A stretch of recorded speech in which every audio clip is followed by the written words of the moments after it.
শীতের তীব্রতা বাড়ায় পুরাতন কাপড়ের দোকানে ভিড় বেড়েছে রংপুরে।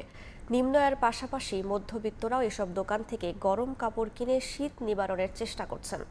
ব্যবসায়ীরা বলছেন, গত বছরের চেয়ে এবছর বেচা বিক্রি ভালো। শীত মৌসুমে নিম্ন আয়ের মানুষের পাশে থাকার প্রতিশ্রুতি দিয়েছে জেলা প্রশাসন। তারিকুল ইসলামের ছবিতে রেদওয়ান হিমেলের রিপোর্ট। অগ্রহায়ণের শেষে বেড়েছে শীতের তীব্রতা। পৌষ মাঘ এখনো বাকি। রংপুর মহানগরীতে ভিড় বাড়ছে পুরাতন কেজি মার্কেটের দোকানগুলোতে। প্রতিদিনই বিক্রি হচ্ছে লাখ টাকার শীতের কাপড়। দাম তুলনামূলক কম হওয়ায় নিম্ন ও মধ্যবিত্ত ক্রেতাদের আগ্রহ বেশি পুরনো শীত বস্ত্রে। নগরীর স্টেশন এলাকার এই কাপড় বাজারে মেলে পুরনো blazer, jacket, sweater, trouser, overcoat, কম্বল সহ নারীদের শীতের পোশাকও। স্টেশন বাজার ছাড়াও সুরভি উদ্যানের সামনে ফুটপাত সহ বিভিন্ন মার্কেটে পুরোদমে জমে উঠেছে শীতের কাপড় কেনা বেচা। তবে গতবারের তুলনায় দাম বেশি বলছেন ক্রেতারা।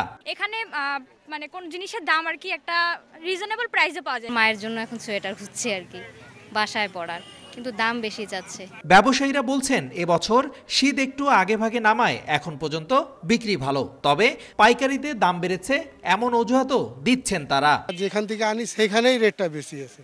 ওই রেটটা বেশি হওয়ার কারণে আমাদেরকে একটু বেশি রেটে বেচতে হচ্ছে। দাম বেশি দেখে অনেকে নিতেছে না। অর্ধেক পাউডারে দ্বিগুণ উজ্জ্বলতা। নতুন রিন অ্যাডভান্সড অর্ধেক পাউডারে দ্বিগুণ উজ্জ্বলতা। জেলা প্রশাসন বলছে, শীত নিবারণে হতদরিদ্র ও অসহায় মানুষের মাঝে কম্বল বিতরণ চলমান আছে। এই পর্যন্ত মন্ত্রণালয় থেকে রংপুর জেলার জন্য ১৬০০ কম্বল পেয়েছে এবং ১৬০০ কম্বল আমরা ৮টি উপজেলাতে ২০০ করে কম্বল আমরা বিতরণ করার জন্য আমরা প্রেরণ করে দিয়েছে এবং সেই বিতরণ কার্যক্রমগুলো ইতিমধ্যে শুরু হয়েছে এবং চলমান আছে। চলতি সপ্তাহে রংপুর বিভাগে সর্বনিম্ন তাপমাত্রার পারদ ওঠানামা করছে 10 থেকে 11 ডিগ্রি সেলসিয়াসের ঘরে। রেদওয়ান হিমেল, সময় সংবাদ, রংপুর।